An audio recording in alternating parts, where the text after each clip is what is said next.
नमस्कार विद्यार्थियों, मैं महेंद्र सिंह झाझड़िया विवेकानंद कंपटीशन सेंटर झुंझुनू में आपका हार्दिक स्वागत करता हूं। हमने विकारी शब्द को शुरू किया। इससे पहले वाली कक्षा में अपने संज्ञा और उसके स्वरूपों के बारे में जाना। आज संज्ञा को हटाकर आने वाला शब्द यानी अपन चर्चा करेंगे सर्वनाम पर।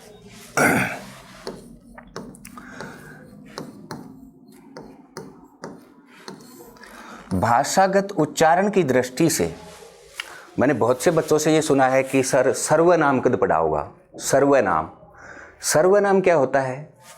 इसका शुद्ध उच्चारण है सर्वनाम, क्योंकि वह पर इतना बल लगाने की आवश्यकता ही नहीं रहे तो फिर भी आधा है। सर्व शब्द का शाब्दिक अर्थ होता है सब, यानी सब का नाम क्या कहलाता है? सर्वनाम। सबका किनका? इससे पहले हमने व्यक्तिवाचक, जातिवाचक और भाववाचक, वो तो हैं सब। उन तीनों संज्ञाओं को हटा करके या किसी भी संज्ञा को हटाकर उसके स्थान पर प्रयुक्त किए जाने वाले शब्द को सर्वनाम कहते हैं। क्यों आवश्यकता पड़ती है संज्ञा को हटाने की? क्या उपयोगिता है सर्वनाम की? इसका मतलब ये है कि संज्ञा की आवृत्ति को रोकने के लिए सर्वनाम शब्दों का व्याकरण में प्रयोग किया जाता है। जैसे राम बाजार गया और राम सब्जी लाया। मान लो ये वाक्य होता, राम बाजार गया और राम सब्जी लाया, तो राम का एक बार अपने संज्ञा के रूप में प्रयोग किया है।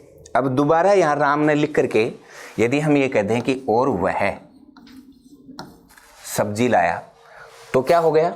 इसने संज्ञा की आवृत्ति को रोका है, यानी बार बार किसी संज्ञा शब्द का प्रयोग न करके उस संज्ञा शब्द को हटाकर जिन शब्दों का प्रयोग किया जाता है वो कहलाता है सर्वनाम।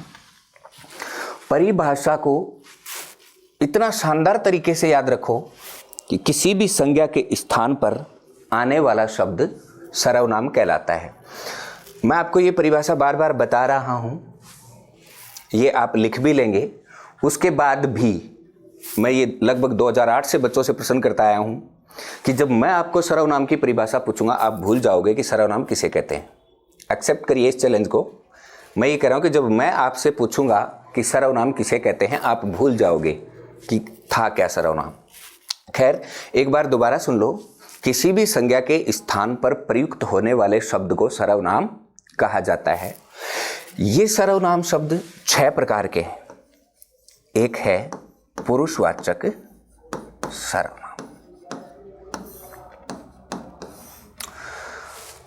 यदि मैं सीधा प्रश्न आपसे ये करूं कि पुरुष किसे कहते हैं, तो कई बार अपन चलते चलते ही बिना पूरा सुने ही ऐसे कह देते हैं आदमी को पुरुष कहते हैं ना। सिर्फ व्यक्ति, यानी पुरुष क्या है? एक व्यक्ति विशिष्ट। अब वो कौन हो सकता है? जैसे राम है या फिर रमा है। भाई राम भी व्यक्ति है और रमा भी व्यक्ति है, तो यहां नर और नारी वाला प्रश्न नहीं है। किसी भी व्यक्ति विशिष्ट के स्थान पर आने वाला सर्वनाम शब्द क्या कहलाएगा? पुरुषवाचक सर्वनाम। ये व्यक्ति 3 होते हैं। एक तो होता है प्रथम पुरुष, एक होता है मध्यम पुरुष और एक होता है उत्तम पुरुष। प्रथम पुरुष का एक वचन और बहुवचन, यानी हिंदी में हम 2 ही वचनों का प्रयोग करते हैं, एक वचन और बहुवचन का। प्रथम पुरुष का एक वचन होता है वह और इसका बहुवचन होता है वे। फिर आता है आपका मध्यम पुरुष। मध्यम पुरुष का एक वचन होता है तू और बहुवचन होता है तुम, या एक शब्द और लिखूंगा मैं, आप इसका विश्लेषण तो बाद में करेंगे अपन। एक होता है उत्तम पुरुष जिसका एक वचन होता है मैं और बहुवचन होता है हम।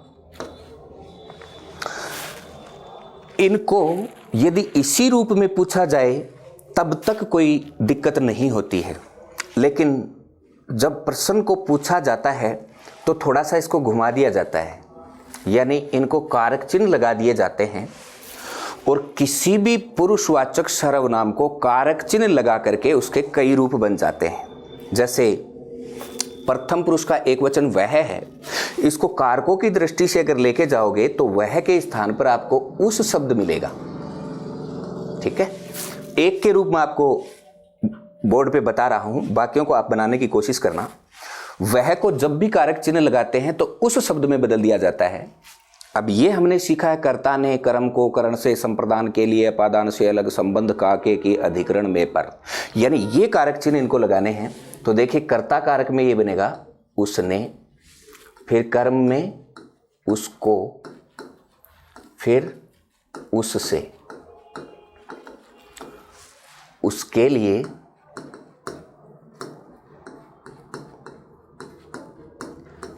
अपादान में फिर उससे ही बनेगा क्योंकि से अलग है और ये से के द्वारा है तो दोबारा लिखने की आवश्यकता नहीं है। फिर संबंध में 3 चिन्ह लगते हैं इसको, उसका, उसकी, उसके। अधिकरण कारक में लेके जाओगे तो बनेगा उसमें और उस पर। यानी मैं यहां आपको यह सिखाना चाह रहा हूं कि किसी भी पुरुषवाचक सर्वनाम को कारक चिन्ह लगने से उसके अलग अलग रूप बन जाते हैं। अब ये तो बात वह तक की थी, यानी ये वह के ही सारे रूप हैं। इनको आगे लेके जाओ, वे को अगर प्रथम पुरुष का बहुवचन हमें इस हिसाब से बनाना है तो वे की जगह, जैसे वह की जगह उस रखा, वैसे वे की जगह उनको रखा जाएगा। अब देखिए यहां से बनाना शुरू कीजिए। उन्होंने, उनको, उनसे, उनके लिए, उनका, उनकी, उनके, उनमें, उन पर। ये वे के सभी कारकों के साथ स्वरूप बन गए। इसी प्रकार तू का प्रयोग करते हो, कारक चिन्ह लगाओ। देखो, तूने, तुझको, तुझसे, तेरे लिए, तेरा, तेरी, तेरे, तुझ में, तुझ पर। तुमको लगाओ, तुमने, तुमको, तुमसे, तुम्हारे लिए, तुम्हारा, तुम्हारी, तुम्हारे, तुम में, तुम पर। इसको बनाओगे, मैंने, मुझको, मुझसे, मेरे लिए, मेरा, मेरी, मेरे, मुझ में, मुझ पर। एक बात और ध्यान रखना बच्चों, कई बार हम ये पढ़ते हैं अन्य पुरुष, क्या इन्हीं में से कोई सा अन्य पुरुष होता है या फिर किसके स्थान पर हम अन्य पुरुष का प्रयोग कर सकते हैं? तो ये ध्यान रखना कि प्रथम पुरुष को ही अन्य पुरुष कहा जाता है। ये अंग्रेजी में उल्टा चलता है। अंग्रेजी में ये फर्स्ट पर्सन है, ये सेकंड पर्सन है और ये थर्ड पर्सन है। जो अंग्रेजी में थर्ड पर्सन है वही हमारे लिए यहाँ क्या है? अन्य पुरुष है। कभी आपने यदि इस पर विश्लेषण किया हो कि क्यों होता है प्रथम पुरुष ही अन्य पुरुष, कभी आपने कारण जानने की कोशिश की हो? मैं बताता हूं इसका कारण। देखो क्या था, इन दोनों का प्रयोग यानी मध्यम पुरुष और उत्तम पुरुष का जब भी प्रयोग किया जाता है तो वक्ता और श्रोता दोनों आमने सामने होते हैं। ध्यान दीजिए इस बात पर। प्रथम पुरुष को छोड़ करके यदि मध्यम पुरुष और उत्तम पुरुष का प्रयोग करना है तो वक्ता और श्रोता दोनों आमने सामने होते हैं। जैसे मैं आपको ये कहूं, भाई तू खड़ा हो, इसका मतलब मैं तू को देख रहा हूं। तुम सारे मेरे सामने समुदाय में हो। अकेला व्यक्ति खड़ा मैं नहीं करता, जब उसके सामने कोई सुनने वाला होता है तब वो मैं का प्रयोग करता है। और हम यानी आमने सामने, ये दोनों प्रत्यक्ष होते हैं लेकिन ये सामने नहीं होता। इसको अपन यूं कह सकते हैं कि वह गया, यानी वो अन्य है। तो ध्यान रखना है कि प्रथम पुरुष को ही अन्य पुरुष कहा जाता है। प्रथम पुरुष का एक वचन होता है वह और बहुवचन होता है वे। मध्यम पुरुष का एक वचन होता है तू, तुम या आप। उत्तम पुरुष का एक वचन होता है मैं और हम। अब मैं उस आप को यहां ओब्लिक लगा के लिख रहा था, इस पर थोड़ा सा बढ़िया प्रश्न बनता है। यानी आप ये कह सकते हो कि आप एक ऐसा सर्वनाम शब्द है जो पुरुषवाचक भी है और निजवाचक भी। बड़ा प्रश्न है अपने आप में ये, पुरुषवाचक भी है और निजवाचक भी। अब उसके पूछने का तरीका देखिए। जैसे मैं ये कहूं कि मेरा काम मैं आप करूंगा। देखिए शैली क्या है इसकी, मेरा काम मैं आप करूंगा।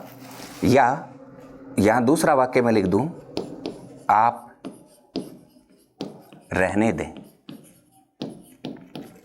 ठीक है, आप रहने दें, यानी वक्ता यदि श्रोता के लिए आप शब्द का प्रयोग करता है तो वह हमेशा पुरुषवाचक सर्वनाम होता है, और यदि वक्ता खुद के लिए आप शब्द का इस्तेमाल करता है तब वो निजवाचक बन जाता है। यानी मेरा काम मैं आप करूंगा, मैं खुद के लिए यदि आप शब्द का इस्तेमाल कर रहा हूं तो वो निजवाचक सर्वनाम है, और यदि सामने वाले के लिए या श्रोता के लिए आप शब्द का इस्तेमाल किया जाता है तो वो पुरुषवाचक सर्वनाम। बड़ी बात है अपने आप में।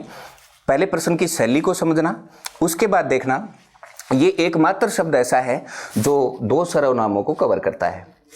वक्ता स्वयं के लिए यदि इस्तेमाल करता है तो निजवाचक, और यदि श्रोता के लिए या सामने वाले के लिए प्रयोग करता है तो वो होता है पुरुषवाचक सर्वनाम। अगला जो इसका भेद है वो है निश्चयवाचक सर्वनाम। ध्यान रखिएगा, मैंने आपको चैलेंज दे दिया था कि आप परिभाषा भूल जाओगे, साथ साथ दोबारा बता रहा हूं मैं। संज्ञा के स्थान पर आने वाले शब्दों को सर्वनाम कहा जाता है।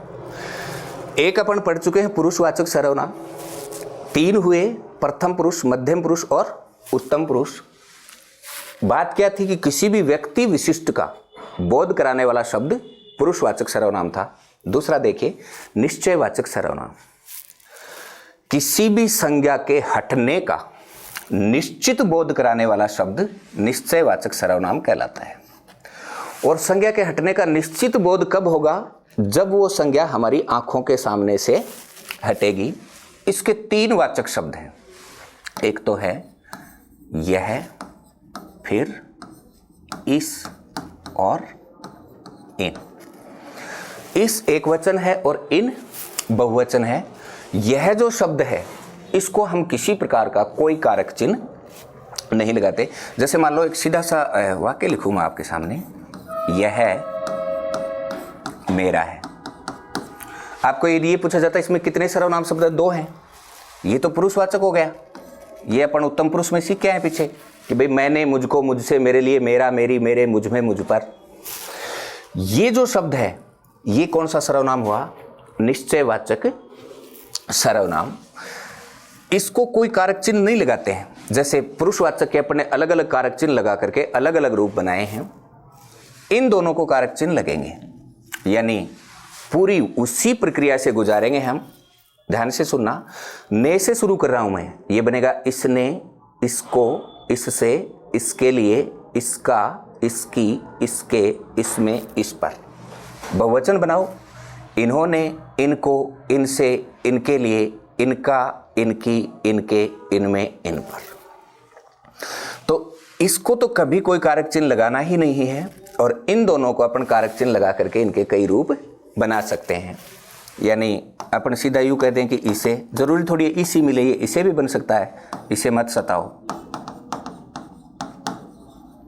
अब आपको पूछा जा रहा है कि इस वाक्य में कितने सर्वनाम शब्द हैं? एक है। कौन सा है? निश्चयवाचक सर्वनाम। कौन है? तब इसे है। यदि अब भी आपको परिभाषा याद है या थोड़ा सा अपने आप को सर्च करना चाहो, मैं यहां पूछ रहा हूं आपसे, इसी वाक्य को मैं थोड़ा और बढ़ा देता हूं। यह मेरा है, वह तेरा है। अब देखिए इसमें चार सर्वनाम शब्द हैं, यह, मेरा, वह और तेरा। ये निश्चयवाचक सर्वनाम है, ये पुरुषवाचक सर्वनाम है। बात यहां आकर के अटकती है। अभी अपन पीछे पढ़ रहे थे कि वह जो शब्द है प्रथम पुरुष का एक वचन है। यानी ये पुरुषवाचक सर्वनाम बन रहा है उस हिसाब से, उस परिभाषा की दृष्टि से। फिर तेरा भी पुरुषवाचक सर्वनाम है। अगर हमने इसको यहां पुरुषवाचक सर्वनाम किया है तो 100% हमने गलत कर दिया है। यह है क्या? निश्चयवाचक सर्वनाम। यह ध्यान देने वाली बात है। लिखा हमने प्रथम पुरुष के एकवचन में वह को है, और यदि ये वाक्य इतना ही होता कि वह तेरा है तो ये वास्तव में पुरुषवाचक सर्वनाम था। लेकिन यहां उसने कलाकारी क्या लगाई है? जब जब भी किसी निश्चयवाचक सर्वनाम के साथ दूसरे वाक्य की शुरुआत पुरुषवाचक सर्वनाम से होती है तो वह निश्चयवाचक न रह करके, पुरुषवाचक न होकर के निश्चयवाचक सर्वनाम बन जाता है। कारण, जैसे मेज पर 10 चीज, हम इसकी परिभाषा क्या सीख रहे हैं कि जो संज्ञा हमारी आंखों के सामने से हटी है, संज्ञा के हटने का जो निश्चित बोध कराता है वही निश्चयवाचक सर्वनाम है। अब मान लो एक मेज है और मेज पर 10 चीजें पड़ी हैं। मैं ये कह रहा हूं कि यह रहने दो, वह रख लो।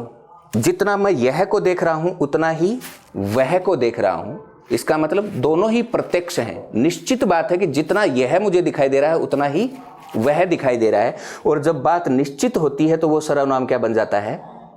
निश्चयवाचक सर्वनाम। यानी आप अपना फार्मूला लिख लो, इसको चाहिए, एक एक शब्द को लिख सकते हो कि यदि किसी निश्चयवाचक सर्वनाम के साथ पुरुषवाचक सर्वनाम का प्रयोग किया जाता है तो वह पुरुषवाचक भी निश्चयवाचक सर्वनाम बन जाता है। यदि स्वतंत्र रूप से पुरुषवाचक का प्रयोग हो तो वो पुरुषवाचक है ही। लेकिन ये ध्यान रखना है कि यदि किसी निश्चयवाचक सर्वनाम के साथ दूसरे वाक्य की शुरुआत पुरुषवाचक सर्वनाम से होती है तो वह निश्चयवाचक सर्वनाम बन जाता है, पुरुषवाचक नहीं रहेगा। इसे मत सताओ, उसे देख लो। मान लो ये वाक्य इस प्रकार का है तो इसे भी निश्चयवाचक सर्वनाम है और उसे भी निश्चयवाचक सर्वनाम है। यदि वह पूरा वाक्य एक साथ आ रहा है तो कहने का मतलब, मैं रिपीट कर रहा हूं इस बात को, यदि किसी निश्चयवाचक सर्वनाम के साथ दूसरे वाक्य में पुरुषवाचक सर्वनाम आता है तो वह भी पुरुषवाचक नहीं रहता है, बल्कि वो क्या बन जाता है? निश्चयवाचक सर्वनाम। अब तक आप 2 बातें सीख चुके हो। किसी भी व्यक्ति विशिष्ट का बोध कराएगा वो पुरुषवाचक सर्वनाम है। पुरुष 3 है, प्रथम पुरुष, मध्यम पुरुष और उत्तम पुरुष। प्रथम पुरुष के एक वचन में वह है, बहुवचन में वे। मध्यम पुरुष के एक वचन में तू, बहुवचन में तुम सब या आप का भी यदि प्रयोग हो तो वो भी है। फिर उत्तम पुरुष का एक वचन मैं और बहुवचन हम। कारक चिन्ह लगा करके किसी भी सर्वनाम शब्द के अलग अलग रूप बनाए जा सकते हैं। फिर दूसरा निश्चयवाचक सर्वनाम, यानी ऐसा सर्वनाम शब्द जो किसी संज्ञा के हटने का निश्चित बोध कराता है वो निश्चयवाचक सर्वनाम है। इसके 3 वाचक शब्द हैं, यह, इस और इन। यानी यह को तो हम कोई कारक चिन्ह लगाते नहीं हैं और इस एक वचन है और इन बहुवचन है। रूप वही प्रक्रिया रहेगी, इसने, इसको, इससे, इसके लिए, इसका, इसकी, इसके, इसमें, इस पर। इन्होंने, इनको, इनसे, इनके लिए, इनका, इनकी, इनके, इनमें, इन पर। यदि किसी निश्चयवाचक सर्वनाम के साथ पुरुषवाचक सर्वनाम का प्रयोग कर दिया जाता है तो वह पुरुषवाचक न रह करके निश्चयवाचक सर्वनाम बन जाता है। ये हमारे 2 सर्वनाम शब्द। तीसरा देखिए, अनिश्चयवाचक सर्वनाम।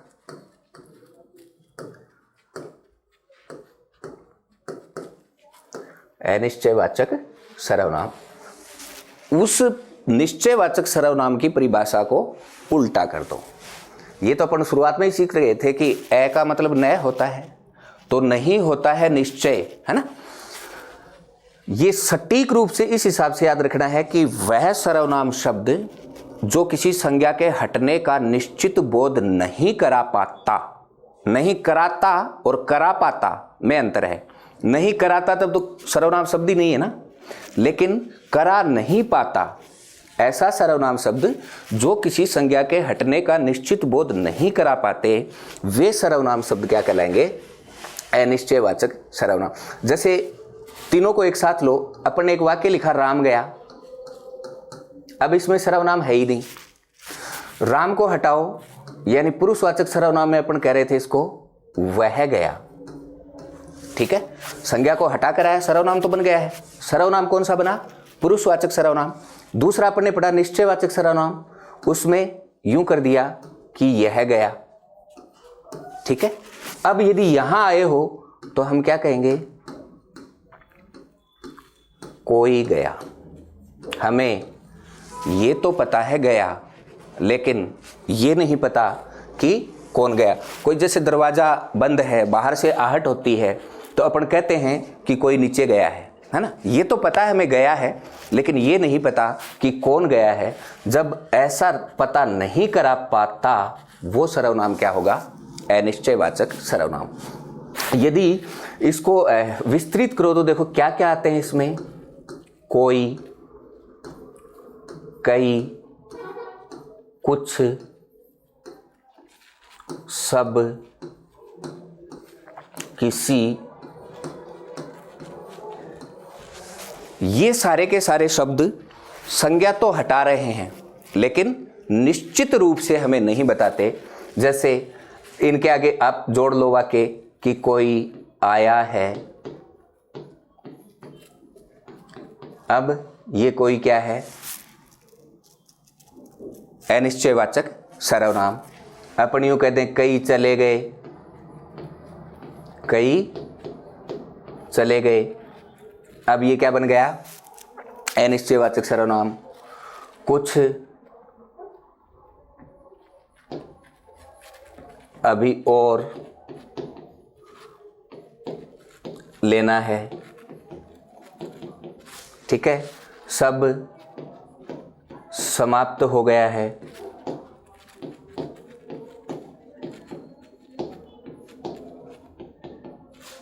किसी ने कहा था। तो मेरा कहने का मतलब ये है कि यदि कोई सर्वनाम शब्द किसी संज्ञा के हटने का निश्चित बोध नहीं करा पाता, उसे अनिश्चयवाचक सर्वनाम कहते हैं। वाचक शब्द कौन है इसके? कोई, कई, कुछ, सब, किसी, है ना। तीन चीजें अपन सीख चुके हैं, पुरुषवाचक, निश्चयवाचक, अनिश्चयवाचक। अगला जो सर्वनाम है वो है प्रश्नवाचक सर्वनाम। यानी इसको यूं याद रख लो, यदि सर्वनाम प्रश्नवाचक आपको पूछा गया है तो वाक्य के अंत में अनिवार्य होगा कि प्रश्नवाचक चिन्ह मिलेगा। शब्द में पूछे तो चिन्ह नहीं मिलेगा, लेकिन यदि वाक्य देकर के पूछा जाता है तो उस वाक्य के अंत में आपको क्या मिलना है? प्रश्नवाचक सर्वनाम। होता क्या है? किसी भी संज्ञा के स्थान पर प्रश्न का बोध कराने वाला प्रश्नवाचक सर्वनाम होता है। प्रश्न का बोध कैसे होगा? जैसे वहां पर ने एक बार बनाया कि वह गया, ठीक है। इसको अपने निश्चयवाचक में बनाया यह गया, और इसको हमने अनिश्चयवाचक में बनाया कोई गया। अब यदि इसको अपन यूं कह दें कौन गया, कौन गया, इसका मतलब हमने क्या किया है? एक प्रश्न किया है, और इस प्रकार के सर्वनाम शब्दों को प्रश्नवाचक सर्वनाम कहा जाता है। अब और क्या है इसमें? देखो, कौन, क्या, किस, किन, कितना। मेरा कहने का मतलब है कि वे शब्द जो किसी भी प्रकार के प्रश्न को खड़ा करते हैं, किसी प्रकार का प्रश्न उठाते हैं, वही क्या होंगे? प्रश्नवाचक सर्वनाम होंगे। यहाँ कई बार जब पेपर स्टैंडर्ड का बनता है तो वहाँ इसमें कलाकारी भी लगा दी जाती है। एक चीज़ तो ये ध्यान रखना कि यदि इनमें से किसी भी शब्द का प्रयोग उत्तर वाले वाक्य में किया जाता है तो वह फिर अनिश्चयवाचक सर्वनाम बन जाता है। जैसे शोले आपने सबने देखी है, यानी भारत में शोले फिल्म लगभग नहीं भी देखी तो उसके डायलॉग जरूर जुबान पर रहते हैं। उसमें पूछा जाता कितने आदमी थे, उत्तर मिलता है 2 थे, 5 थे, 7 थे, जो भी थे। यदि वहां वो ये कह दे कि पता नहीं कितने थे, देखिए पहले उसने क्या पूछा कि कितने आदमी थे,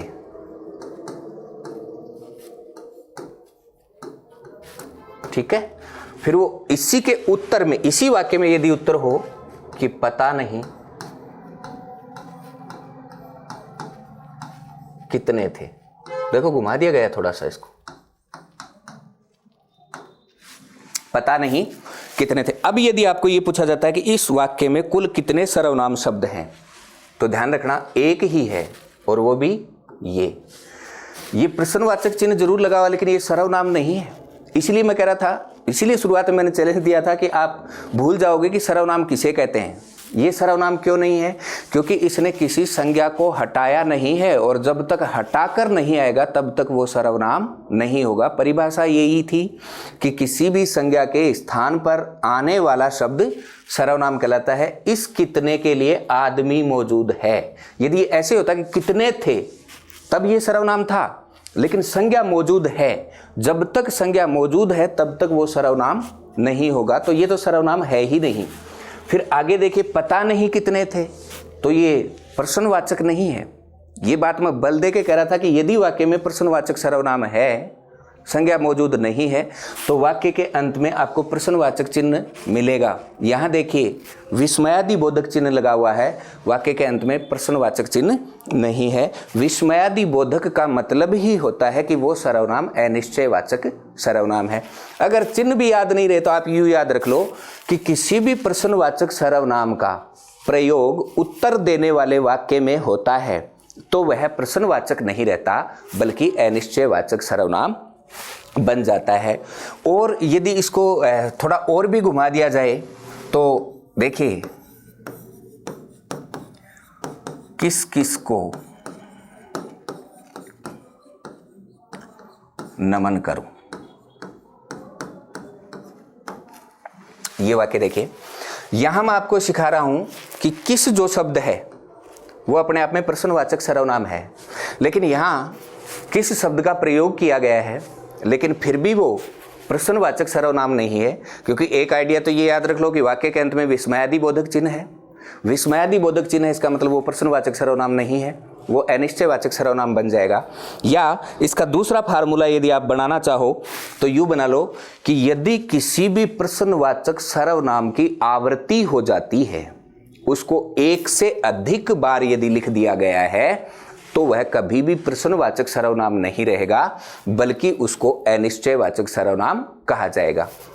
भाई किस किस को नमन करूं, अगले को खुद को ही नहीं पता है, भावना तो अनिश्चय की है ना।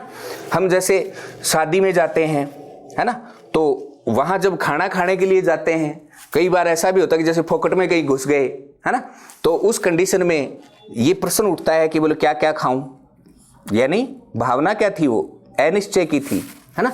कौन कौन चला गया, है ना, अगला कह रहा है कि पता नहीं कौन गया, तो वो क्या उत्तर वाले वाक्य में चला गया।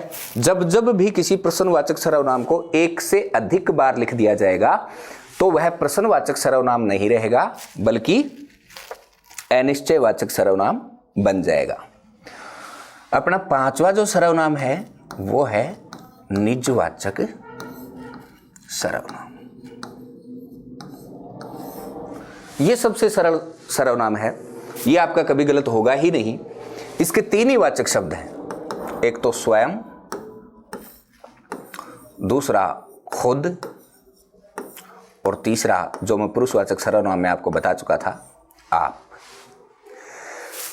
एक बात और भी, ये गलत क्यों नहीं होगा, इसलिए क्योंकि बाकी जो 4 सर्वनाम हमने इससे पहले पढ़े वो कारक चिन्ह लेकर के कई रूप बना सकते थे, लेकिन निजवाचक सर्वनाम में कारक चिन्ह लगा करके इनके रूप परिवर्तित नहीं करते हैं। भाई जैसे मेरा काम मैं स्वयं करूंगा क्या इसको हम यूं कह सकते हैं कि मेरा काम मैं स्वयं नहीं करूंगा, स्वयं को खा लूंगा? नहीं, इनको कारक चिन्ह नहीं लगाते। ये वाक्य के शुरुआत में, बीच में, लास्ट में कहीं भी दे रखे हों तो निश्चित तौर पर वो क्या है?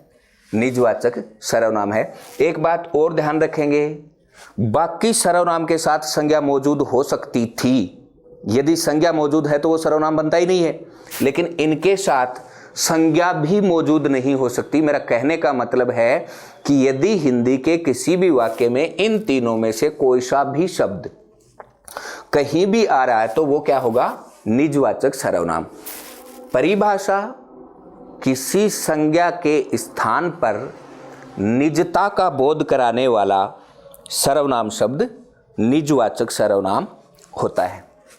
यानी जो वक्ता है वो उसी को हटा रहा है, उस कंडीशन में क्या होगा? निजवाचक सर्वनाम होगा। भाई जैसे मेरा काम मैं स्वयं करूंगा, मेरा काम मैं खुद करूंगा, मेरा काम मैं आप करूंगा, इसका मतलब हटा तो मैं किसको रहा हूं? स्वयं को, है ना। वक्ता यदि स्वयं के लिए शब्द का प्रयोग कर रहा है तो वो निजवाचक सर्वनाम कहलाएगा। फिर आता है आपका संबंधवाचक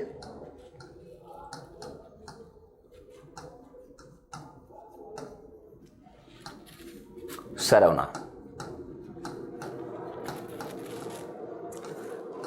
बच्चों ये भी कभी किसी कंडीशन में आपका गलत नहीं होगा। इसका एक सीधा सा फार्मूला, परिभाषा को भी याद रखने की आवश्यकता नहीं बल्कि औपचारिकतावश अगर मैं आपको बताऊं कि क्या होता है संबंधवाचक, तो ये कहते हैं कि दो संज्ञाओं में परस्पर किसी प्रकार के संबंध को स्थापित करने वाला संबंधवाचक सर्वनाम होता है।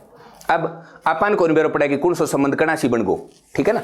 इसको आप यूं याद रखो कि ऐसा कोई सर्वनाम शब्द जिसका पहला वर्ण जय हो, बिन पढ़ो मत, वो संबंधवाचक सर्वनाम है।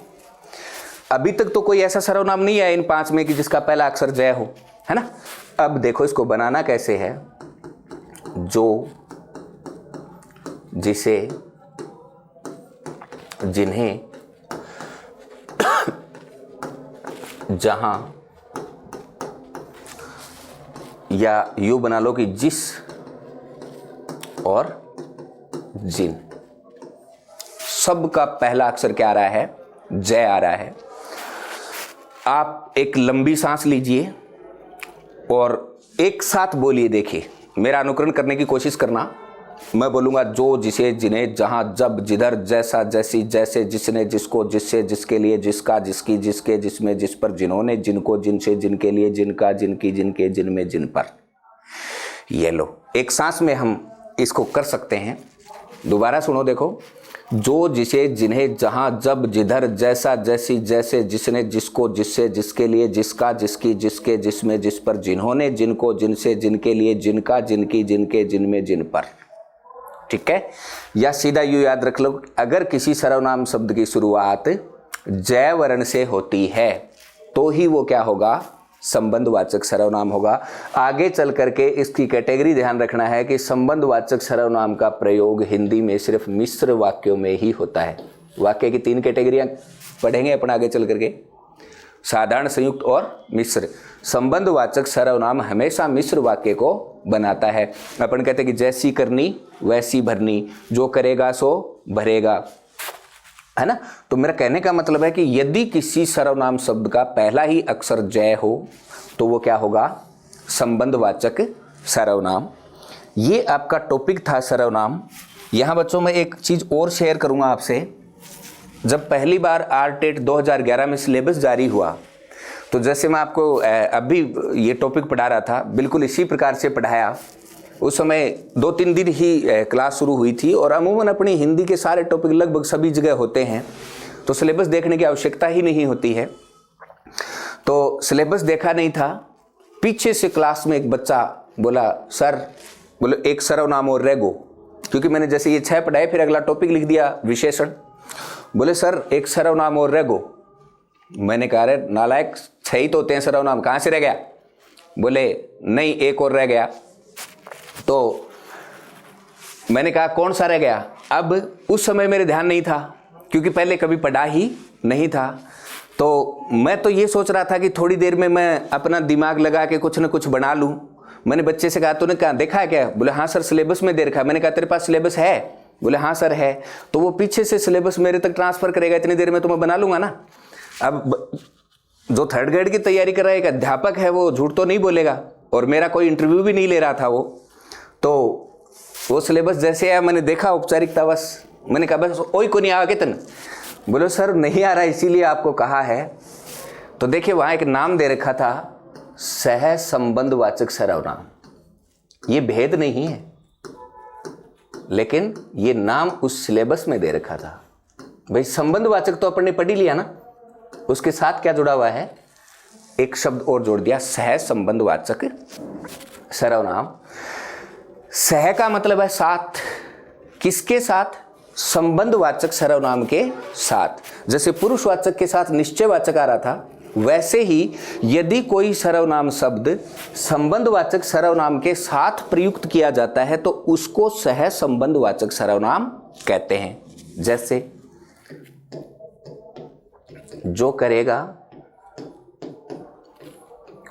सो भरेगा, यानी ये तो हमने सीख लिया कि जय वर्ण से शुरू हो रहा वो क्या है? संबंधवाचक सर्वनाम।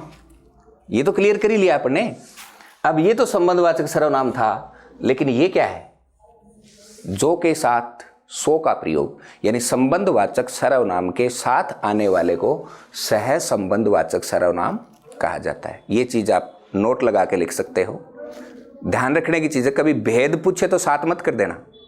भेद सर्वनाम के 6 ही हैं, लेकिन ये संबंधवाचक सर्वनाम का सहयोगी है, यानी उसके साथ आने वाला सह संबंधवाचक सर्वनाम है।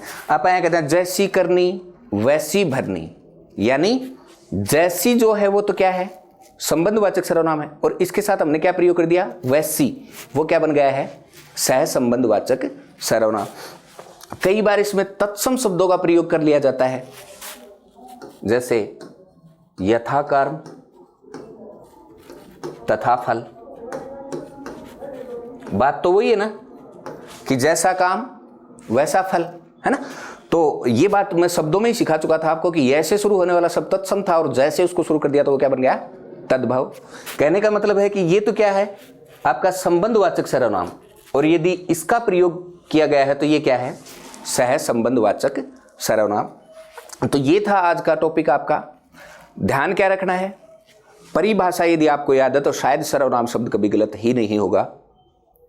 संज्ञा के स्थान पर आने वाला शब्द सर्वनाम कहलाता है। सर्वनाम के 6 भेद है। पहला आपने पढ़ा पुरुषवाचक सर्वनाम, दूसरा पढ़ा आपने निश्चयवाचक, अनिश्चयवाचक, प्रश्नवाचक, निजवाचक और संबंधवाचक सर्वनाम। आज के लिए इतना ही।